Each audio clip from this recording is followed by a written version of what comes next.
Tenemos acá en nuestros estudios a dos abogados que ya históricamente nos han acompañado en este caso de Odebrecht. Además, ustedes pueden opinar utilizando la etiqueta Enfoque Final, hashtag Enfoque Final o también CDN Odebrecht. Valentín Medrano, Cándido Simó, ambos abogados, expertos en esta materia. Buenas noches, ¿cómo están? Buenas noches, encantado de la vida. Bueno, no, el gusto es todo mío, Cándido, Valentín. Voy a arrancar con el señor Cándido, ahí está en pantalla. Valentín, porque usted vino ayer. Sí, claro, claro. Pero entonces Prelación para Cándido. Bueno, pues adelante el doctor Cándido Simó. En principio, preguntarle sobre estas exclusiones. Y hay algo que a mí particularmente me llama la atención.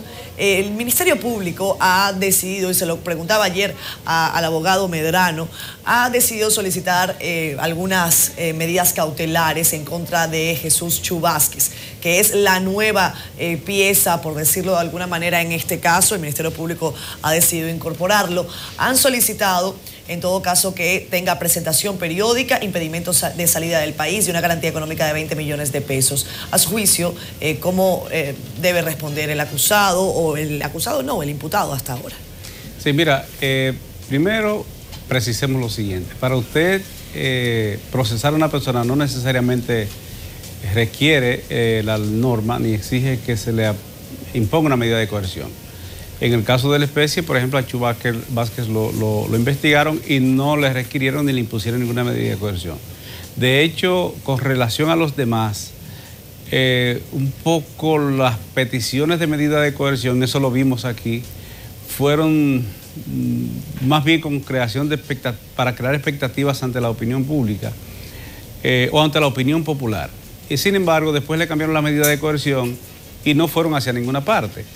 Una de las razones por las que el sistema está congestionado de presos preventivos es precisamente porque no se cree o no se confía en que la gente no pueda darse a la fuga. Sin embargo, hay muchísimos casos como este, por ejemplo, que no es necesario la aplicación de una medida de coerción. En el caso particular, probablemente el Ministerio Público estime que una vez procesado, Chu Vázquez vaya a irse del país o no sé qué cosa, porque el propósito de una medida de coerción, y esto es bueno que la gente lo retenga, no es hacer preso y satisfacer el morbo público porque el caso sea paradigmático, porque sea popular, porque haya generado una conmoción social. Esa no es la razón de la medida de coerción.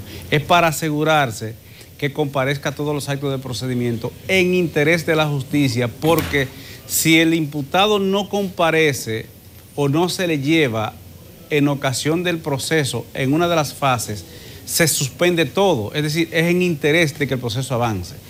Ahora, con el caso de las exclusiones, no hay exclusiones. El Ministerio Público lo que hizo fue procesar a aquellos de los que compiló evidencias que hagan probable su responsabilidad penal, y de los demás, lo que ha salido en los medios de comunicación es que de algunos solicitó un archivo provisional.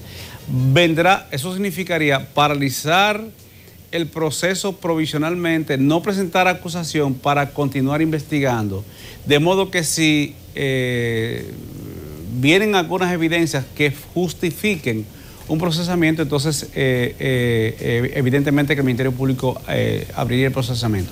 Vendrá una discusión en el sentido de que si el archivo provisional existe o no en el código.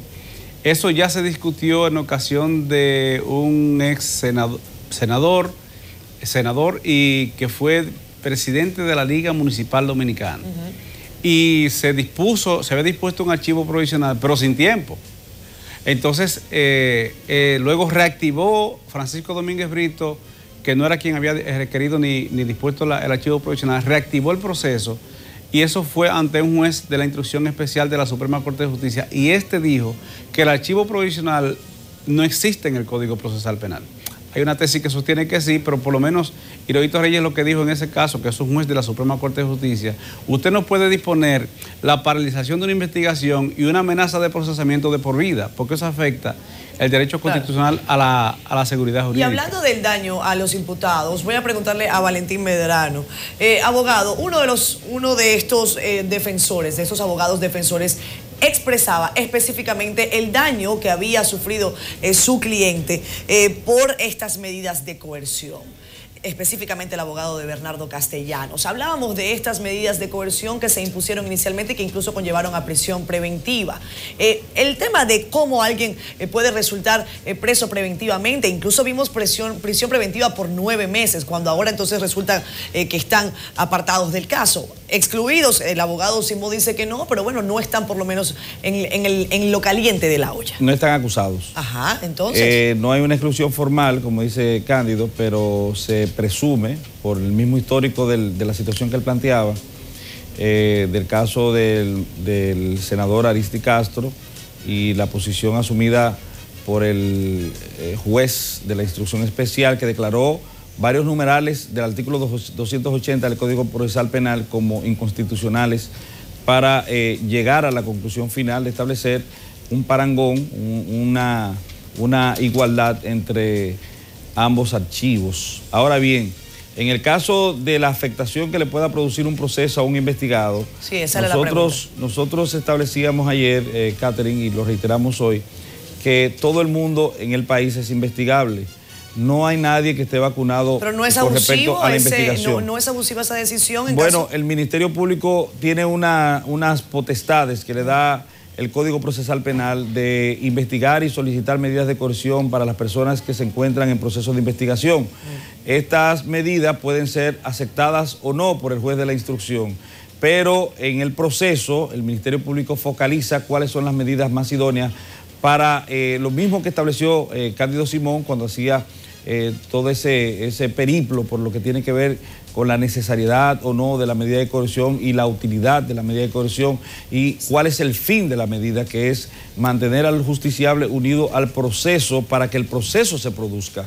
Entonces, en esas atenciones y en aras de ello, el Ministerio Público le solicitó a estas personas una medida de coerción. Sí. Si hay una afectación, recuérdese que es el derecho de la sociedad, del derecho de todos nosotros, que le cedemos nuestra venganza privada, el derecho que tenemos nosotros de tomar las leyes en nuestras manos a un cuerpo creado que se llama Ministerio Público, un órgano de la Constitución, para que este, en lugar de nosotros... Había una intención de modificar el Código Procesal Penal, me corrige Cándido Simón, hace algún tiempo, ¿cierto? Había una mala intención de hacerlo, sí. Siempre es una mala decisión. Ya. Intentar modificar el Código Procesal Le pregunto a Cándido Simón y tengo que interrumpirte. Discúlpame, mira, Sí. Lo cierto, sí, Valentín, es que se abusa con la prisión preventiva. Se exceden. Y el Código Procesal Penal prevé que cuando usted procesa a alguien y dentro del contexto se le aplica una prisión preventiva, es posible que él demande en indemnización si se establece que no había causa probable. Por lo cual, es bueno llamar la atención, aprovechar esta ocasión, sí, para que los fiscales recuerden que incurren en responsabilidad indemnizatoria cuando hacen uso inadecuado de la prisión preventiva. El Código prevé varias opciones, 11 opciones.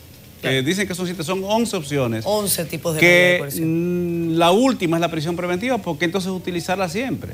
En ese mismo caso, ¿para qué prisión preventiva? Cándido, Valentín, ustedes saben que esto es un tiempo cortico que tenemos en medio del noticiero, de hecho estamos súper excedidos. La crítica de muchos hoy, ¿es el caso Odebrecht en República Dominicana un caso político o un caso que se está llevando por el librito desde el punto de vista judicial? Me lo dicen en 2 palabras, voy con Cándido primero y luego con Valentín. Cándido. No, si fuera político entonces no hubieran procesado PLDistas.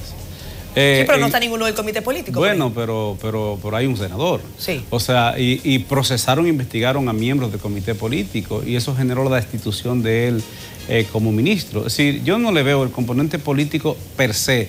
Y, señores, es que el tema de la corrupción está batiendo el mundo. Ahora mismo el fiscal de El Salvador acaba de dictar una orden de arresto autorizada por un juez contra el expresidente Funes. Sí. Y no procesó... Incluso contra su familia. Óyeme, y no procesó al presidente actual, que era vicepresidente cuando Funes fue procesado, fue presidente de El Salvador. Es decir, excluyó al actual presidente que estaba en aquella función. Las exclusiones no significan necesariamente connivencia ni irresponsabilidad porque haya convenios políticos. No Valentín, me parece que tenga un componente político, Valentín, necesariamente. Son políticos procesados, no procesos politizados. Yo abrazo el discurso de Cándido y lo único que tengo que abonar con respecto a la pregunta y al proceso en términos de fotografía existencial de lo que es el proceso de Odebrecht es que me parece que el Ministerio Público ha actuado con absoluta responsabilidad. Es el caso más importante en la historia de la República Dominicana de lucha contra la corrupción Y lo que se ha hecho, despolitizado totalmente, yo estoy de acuerdo con Cándido, porque entre los excluidos, como se dicen, hay personas de la oposición, entre los incluidos, personas del No quiero del que se me partido de vaya. gobierno. Ya entendemos ahí esa opinión.